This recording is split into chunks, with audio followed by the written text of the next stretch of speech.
दोस्तों, मैं पहले दिन से कह रहा हूं कि सभी को अपनी हद में रहना चाहिए। चाहे आप कितने ही बड़े संवैधानिक पद पर क्यों ना बैठे हो, चाहे आपके ऊपर सत्ता का आशीर्वाद क्यों ना हो, आप कितने ही बड़े सत्ता के चरण चाटुकार क्यों ना हो, देखिए, हद से बाहर निकले तो हालत यह हो गई है कि हम मुंह दिखाने के काबिल नहीं बचे हैं। मैं गोदी एंकरों से लेकर बीजेपी आईटी सेल के हेड की बात कर रहा हूं, जो फर्जी खबरें चलाकर देश में माहौल बनाने की कोशिश कर रहे थे। और लग रहा था हर बार की तरह कांग्रेस पार्टी चुप हो जाएगी। अमित मालवीय से लेकर अर्णब गोस्वामी तक सारे के सारे फंस गए। जो फर्जी झूठी खबरें चलाई थी वो अब भारी पड़ने जा रही हैं। वो खबर दिखाऊंगा आपको, इसके साथ साथ आपको दिखाऊंगा कि अब कैसे पलटवार कांग्रेस की तरफ से किया जा रहा है।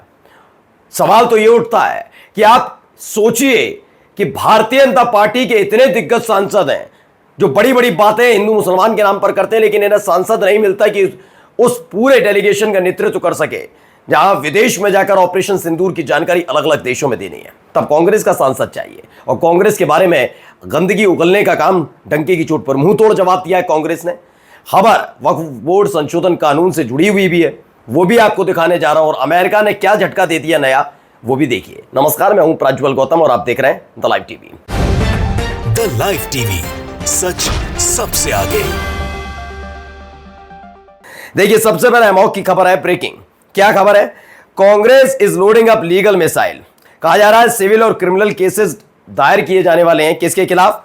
अर्णब गोस्वामी से लेकर अमित मालवीय के खिलाफ, क्योंकि उन्होंने लगातार झूठी खबरें दिखाई। आपके अपने चैनल द लाइव टीवी ने दिखाई दिया कैसे अपने चैनल पर गंदगी परोस रहे थे अर्णब गोस्वामी।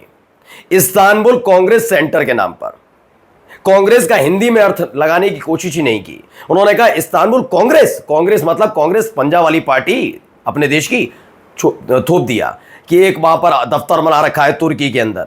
वही अमित मालवीय है तो भाई दिहाड़ी मजदूरों के हेड, वो तो उनमें अकल कितनी, उन्होंने भी उस वीडियो को दिखा दिया। अब वो भारी पड़ने जा रहा है। यही नहीं, खबर क्या है? खबर देखिए, अजय झा ने बताया है, पत्रकार है। सूत्रों के हवाले से खबर है कि Congress party BJP IT cell के प्रमुख अमित मालवीय के खिलाफ क्रिमिनल डिफेमेशन यानी आपराधिक मानहानि का मुकदमा करने का विचार कर रही है। और मेरे ख्याल से हो भी जाना चाहिए, अब ज्यादा हद कर ली है इन लोगों ने। क्या क्या तस्वीरें थी पहले देखिए। अमित मालवीय के निशाना आसिम मुनीर संग शेयर की राहुल की हाफ फोटो, ये देखिए, ये तस्वीर निकलकर सामने आई थी। इसके बाद आज तक की खबर, अमित मालवीय का राहुल गांधी पर हमला, आसिम मुनीर के साथ उनकी हाफ फोटो शेयर करते हुए लिखा, ये कोई हैरानी की बात नहीं कि राहुल गांधी पाकिस्तान और उसके सरपरस्तों की भाषा बोल रहे हैं। उन्होंने अब तक प्रधानमंत्री को ऑपरेशन सिंदूर की सफलता पर बधाई नहीं दी। किसको नहीं दी? प्रधानमंत्री को। हमारी देश की सेना नहीं की थी। जिस दिन अमित शाह और नरेंद्र मोदी जाकर कर देंगे पता लग जाएगा। ये तो देश ने देख ही लिया ना। ऑपरेशन सिंदूर हमारे देश की सेना ने शुरू किया था, और किसने सीज फायर कर दिया? सेना को बिना बताए पाकिस्तान को कौन ऑपरेशन सिंदूर की जानकारी दे रहा था पहले से? सब देख रहे हैं। चलिए आगे। जो भारत की ताकत और प्रभुत्व को साफ तौर पर दर्शाता है, इसके बजाय हर बार वह बार बार ये पूछते हैं कि हमने कितने जेट्स खोए, जबकि इसका जवाब पहले ही डीजीएमओ की ब्रीफिंग में दिया जा चुका है। अच्छा, ओहो, पहले ये नहीं बताया था कि एस जयशंकर ने पहले ही जानकारी दे दी थी। वो नहीं बताओगे अमित बाबू? आगे चलिए। इनके खिलाफ भी 3 चीफ मिनिस्टर, 6 राज्यों में सरकार, 100 से ज्यादा एमपी, 130 एलाइज एमपी, 600 से ज्यादा MLA, leader of opposition, leader of parliament in both parliament, मतलब दोनों ही संसद, राज्यसभा में भी और लोकसभा में। If Congress still can't take action against this fake news peddler Arnab Goswami, then better stop dreaming about winning election. सही कहा। अगर ये नहीं किया इन्होंने तो ये मैंने इससे पहले वाली वीडियो में आपसे पहले ही कहा था ना, देखो होना चाहिए था। मैं इससे पहले वाली वीडियो में आपको याद होगा मैंने यही कहा था, सत्ता में आने के बाद ऐसे तमाम चरण चाटुकारों का इलाज करना बहुत जरूरी हो जाएगा, वरना आगे से किसी समर्थन की उम्मीद कांग्रेस ना करे। क्योंकि हमारे देश को गर्त में ले जाने का सबसे बड़ा काम अगर किसी ने किया तो ये लोग कर रहे हैं, गंदगी फैलाते हैं। देखिए, यही वो थी अमित मालवीय ने जो तस्वीर ट्वीट की थी, जिसके बाद उसके लेने के देने पड़ गए। क्या है? संदीप सिंह ने लगा बिरयानी तेरे पापा खाकर आए, और इल्जाम राहुल गांधी पर। सही है, बाप को तो कुछ कह नहीं सकते। तू मुझे नवाज शरीफ की नाजायज औलाद लगता। अमित मालवीय, बिरयानी याद है ना? अब हर कोई भाई कोसेगा उस तरीके से, बदतमीजी करोगे तो तुम। वैसे नरेंद्र मोदी साहब का फोटो नहीं था, कोई लेना देना नहीं था। इस देश की मीडिया ने चला दिया। बीजेपी ने कहा सर तन से जुदा, तो वो चला दिया। इतनी बेशर्म मीडिया हमारे देश की, और शर्म नहीं आ रही थी एंकर्स को उसे डिफेंड करते हुए। इतने बेशर्म लोग नहीं देखे मैंने दुनिया में। और अब इन तस्वीरों पर नहीं बोलेंगे कि बदतमीजी की जा रही है। चलिए, क्या हो रहा है देखिए। ये बीजेपी क्या है, उससे ट्विटर हैंडल से क्या है, कांग्रेस ने आजादी की बात करीब 60 साल देश पर राज किया, ठीक है, लेकिन राष्ट्र की सुरक्षा कभी उनकी प्राथमिकता नहीं रही। ओहो, अच्छा, ये बात हमें नहीं मालूम थी। 47, 65, 71, ये हमें नहीं मालूम। तो ओके, सेना के सशक्तिकरण की जगह सत्ता की कुर्सी मजबूत होती रही और करोड़ों देशवासियों की सुरक्षा दांव पर लगा दी गई। लेकिन 2014 में राष्ट्र प्रथम के संकल्प के साथ देश में मोदी सरकार का दौर शुरू हुआ, जहां तीनों सेनाओं को फौलाद की तरह मजबूत किया गया। वो सेना पहले भी हमारी मजबूत थी और आज भी थी। ये फालतू का तुम अपना मत ज्ञान बांटो। अब इसको लेकर एक सवाल किया है, राजू पर्लेकर ने कहा है कि Congress and other opposition member want to join the delegation. क्या डेलीगेशन जो जाने वाला है अलग अलग देशों में, उसे ज्वाइन करेगा कांग्रेस पार्टी और विपक्ष? Other the opposition member are never or were caught off guards as Modi's BJP led and जिसी ट्रैप कॉल्ड डेलीगेशन। सही बात है, ये खुद तय कर लीजिए, क्योंकि एक तरफ कांग्रेस पार्टी के बारे में गंदगी उगली जा रही है और दूसरी तरफ कांग्रेस का साथ चाहिए। इसमें अब कांग्रेस पार्टी को खुद सोचना है करना क्या है। जो डेलीगेशन में जा रहा है उसको भेजना है नहीं भेजना है, क्योंकि आप विदेशों में जाकर क्या कहेंगे, क्या कहा जाएगा? अगर विदेशी मीडिया ने आपसे पूछ लिया तो कि चलिए आप तो डेलीगेशन में आए, भारत का नेतृत्व कर रहे हैं, अच्छी बात है, लेकिन ये बताइए आप ही की पार्टी को तो देशद्रोही, गद्दार, आपने सेना को मजबूत नहीं किया, क्या जवाब देंगे कांग्रेस पार्टी के लोग? क्योंकि वो तो जिस पार्टी की सरकार देश में चल रही है बीजेपी, उसी के नेता, उसी के ट्विटर हैंडल, उसी से फैलाई जा रही है खबरें। ये वो खबर थी जो मैंने आपको दिखाई थी। वीडियो को जरा देख लीजिए, पहले देखिए। I want to ask you something. What kind of business does your party have in Turkey? Did you know, viewers, the Congress party has a registered office in Turkey? और देखिए, अमित मालवीय ने इसे अमित मालवीय ने अपने ट्विटर हैंडल पर tweet भी कर दिया था, जबकि था क्या, वो इस्तांबुल कांग्रेस सेंटर था। और इसे जुबैर ने जब किया एक्सपोज, तो मुंह छिपाते फिर रहे हैं।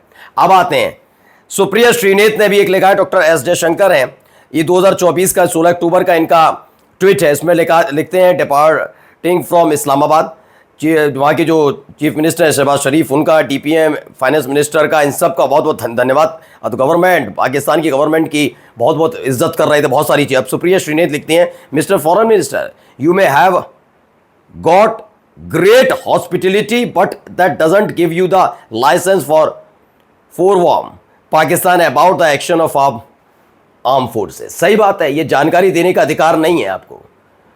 हॉस्पिटलिटी आपकी की गई है, सब 2024 का है ना, आपको तो जवाब देना होगा ना। अभी उन जवाबों से भागने की कोशिश हो रही। न्यूज़ 24 की खबर देखिए, मल्लिकार्जुन खड़गे कहते हैं, पीएम मोदी कश्मीर इसलिए नहीं गए क्योंकि इंटेलिजेंस एजेंसियों ने उन्हें वहां जाने से मना किया था। केंद्र सरकार ने टूरिस्ट को पहलगाम जाने से मना क्यों नहीं किया? अगर मोदी चाहते तो लोगों को वहां जाने से रोक देते तो 26 जिंदगियां बच सकती थी और ये छोटा युद्ध यानी ऑपरेशन सिंदूर भी नहीं होता।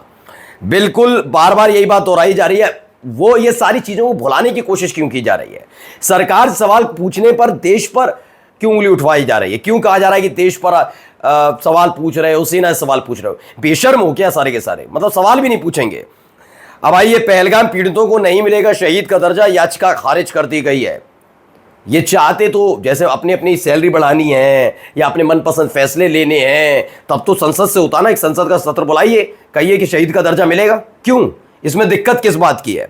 आइए, अमेरिका ने एक झटका दिया है। एबीपी न्यूज की खबर है, भारतीय एक्सपोर्टर्स को $5 लाख, लगभग 4 करोड़ 20 लाख रुपए का नुकसान हुआ। बल्कि ये मामला भारत व अमेरिका के व्यापार संबंधों पर भी सवाल खड़े कर रहा है, क्योंकि पिछले दिनों आपने देखा बहुत ज़्यादा इनका टैरिफ है। और अभी पाकिस्तान के बारे में पूछा था तो ट्रंप तारीफ करते नजर आ रहे थे।